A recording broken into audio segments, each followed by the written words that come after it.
Assalamualaikum warahmatullahi wabarakatuh. Perkenalkan, nama saya Revan Arindra Meka dari kelas 11 IPA 3. Pada kesempatan kali ini, saya ingin menyampaikan hasil resensi saya dari buku yang berjudul Jawaban. Dalam doa, aku memelukmu tanpa jeda, yang dikarang oleh Fitria Elisa, penerbit Transmedia Pustaka, tahun terbit 2018 dengan jumlah halaman 196 halaman. Jawaban merupakan novel pertama karya Fitria Elisa atau akrab dipanggil El. Ia seorang perempuan kelahiran Bengkulu 27 Desember 1999 yang sekarang sedang menyibukkan dirinya dengan menulis dan membuat konten sosial media. Ia adalah anak kedua dari 3 bersaudara dan sekarang ia sedang menempuh program studi akuntansi di Universitas Bengkulu. El mempunyai bakat menulis yang sudah ia tunjukkan semenjak sekolah dasar. Karya pertama yang ia buat adalah puisi yang berjudul Ibu. Karya itu pernah muncul di koran-koran lokal. Selain karya puisinya yang terbit di koran-koran lokal, ia juga mempunyai bakat dalam membuat cerpen. Beberapa cerpen yang ia buat telah berhasil memenangkan perlombaan. Selain itu juga, ia mempunyai bakat dalam hal membuat esai dan aktif dalam berdebat. Dia pernah memenangkan beberapa kompetisi, diantaranya kompetisi yang disediakan atau yang dilaksanakan oleh Universitas Gadjah Mada.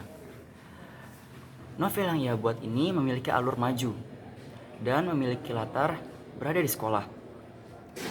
Novel ini menceritakan tentang siswi yang berada di sekolah itu dengan nama Afifah. Afifah ini memiliki hobi membaca dan merasa nyaman dengan kehidupannya yang monoton. Ia mempunyai teman yang bernama Kiki. Temannya itu sangat cerewet.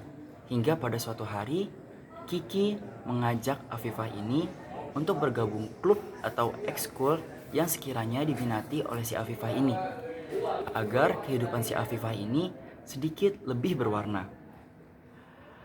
Hingga pada suatu hari, Afifah yang sedang membaca buku karya Jojo Moyes, yang sedang membaca buku di depan lorong kelas ini, ia tidak sengaja bertemu dengan kakak kelas. Dan ternyata kakak kelas laki-laki itu juga tahu apa yang dibaca oleh sang Afifah ini. Kakak kelas itu ternyata penggemar Jojo Moyes juga. Dan singkat cerita, ketika Afifah dan Kiki ini berada di kantin, mereka dihampiri oleh kakak kelas yang pernah berpapasan dengan Afifah ini. Kakak kelas itu bernama Aldo. Ternyata ia adalah seorang ketua klub. Klub itu bernama Muda Cendikia. Kakak kelas itu mengajak Afifah untuk bergabung dalam klubnya. Setelah Afifah berpikir-pikir, ia merasa bahwa klub itu sangat cocok dengan dirinya.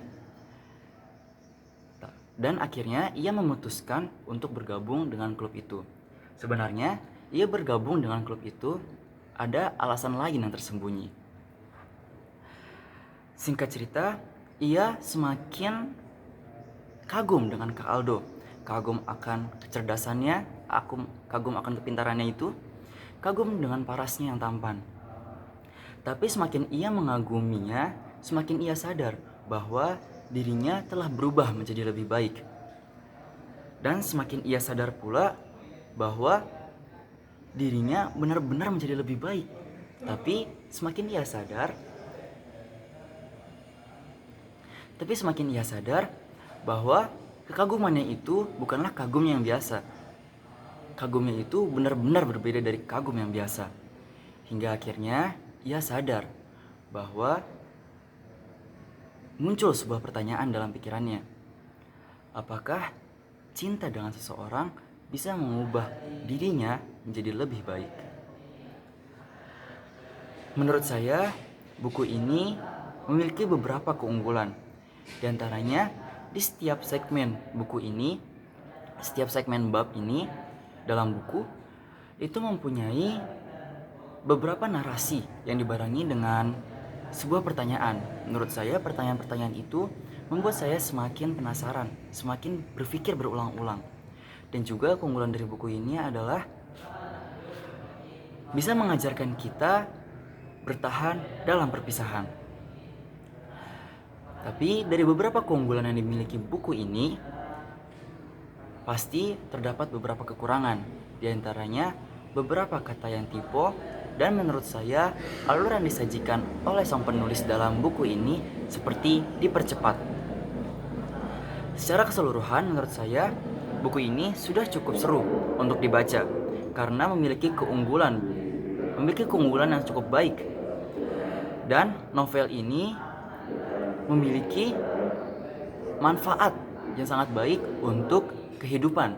Jadi menurut saya buku ini harus sangat dibaca oleh kalian para pembaca karena benar-benar bisa mengajarkan kita untuk menghadapi berbagai macam masalah hidup.